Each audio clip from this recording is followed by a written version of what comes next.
All right, guys, before we get kicked off on what you're about to see, it's a little news that I want to bring up to you guys. We have merchandise coming in really soon. If you guys follow us on Instagram, you've seen a couple sneak peeks of what's to come. So once the website's up and running, we're going to have stickers and hats and shirts and a bunch of merchandise there for you guys to support us, and we appreciate you supporting us, and you guys can rock our logo and be extreme, you know, so appreciate that. Also, we're going to have a bunch of other things going on. We're going to be doing a bunch of giveaways, and if you buy merchandise, it'll also enter you into the raffle to those giveaways. Some are going to be really big, I can't really say right now. Some are going to be hunts, Osceola turkeys. It's a big thing, especially just buy a shirt, you get entered a bunch of raffles in it. So we'll kind of keep you guys updated and let you know as it's coming. It's getting worked on right now as we're speaking. Website's almost about to launch, so keep in touch, stay tuned, and thank you very much.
Alright guys, so this is some of our September strategies. I'm not saying it's the only way, but it's our way, and it's paid off big time for us. So to start, as a kind of baseline, unless something crazy happens, like a really big weather front or a real big rainstorm, we typically do not hunt mornings. We stay the heck away from them. Those deer are out on their feet. They're usually in the feed fields. They catch you when you're coming in. They don't move all, you know, that whole long range of the morning move like they do in November and the end of October.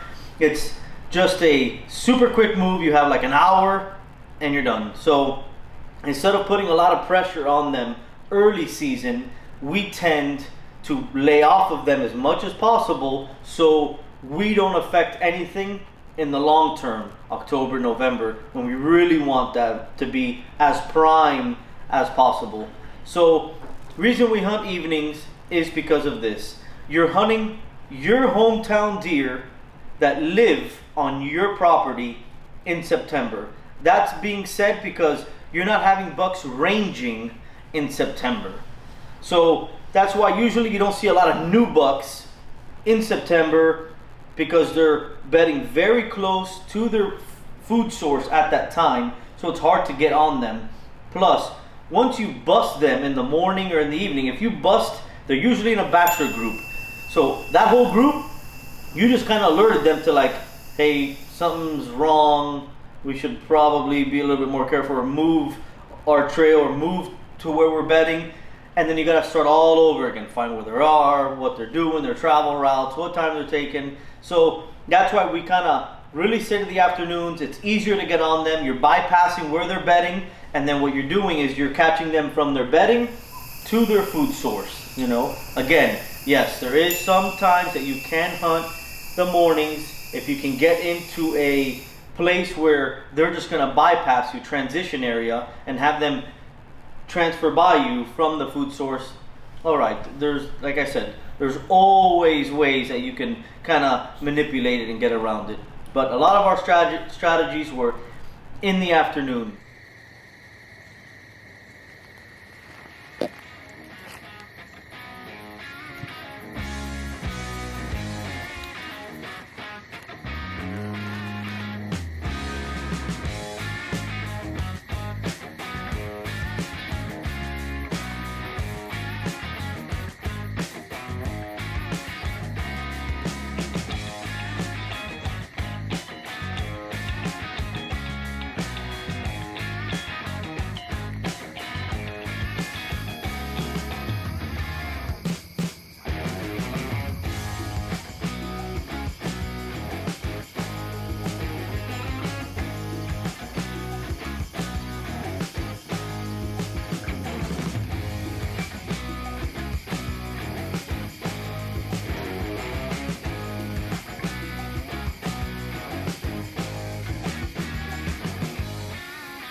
We had a great time.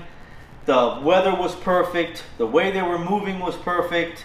I mean, I don't even think any of us really got busted at all. I mean, it was perfect. The bachelor groups were big. So right now, when we go back to the Midwest, everything's going to be changing. They're going to be coming out of their bachelor groups. We're going to be up onto a full swing of a full moon. It's going to be out of control rocking. So we're pumped to bring you that when we hit the Midwest again. So hope you really enjoy what you guys are watching. We really enjoyed making the video.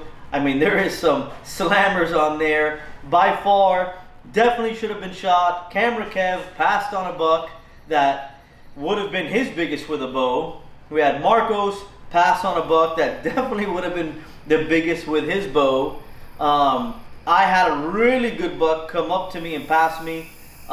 Just not what I'm looking for, but we all saw shooters. I mean, we all saw 150 plus deer and 170 plus deer. We all saw them, just not, we couldn't get close enough. We couldn't get in range. We could have kind of pushed the envelope a little bit, but like I said, why push so hard when October, November is going to come here, the sweet spot, and we're going to have them come to us, you know? So like I said, we're definitely pumped up, we're excited, we're ready. We're gonna hit the October and November, we're gonna be in the rut and bring that all to you guys step by step, and let's keep it going and stay extreme.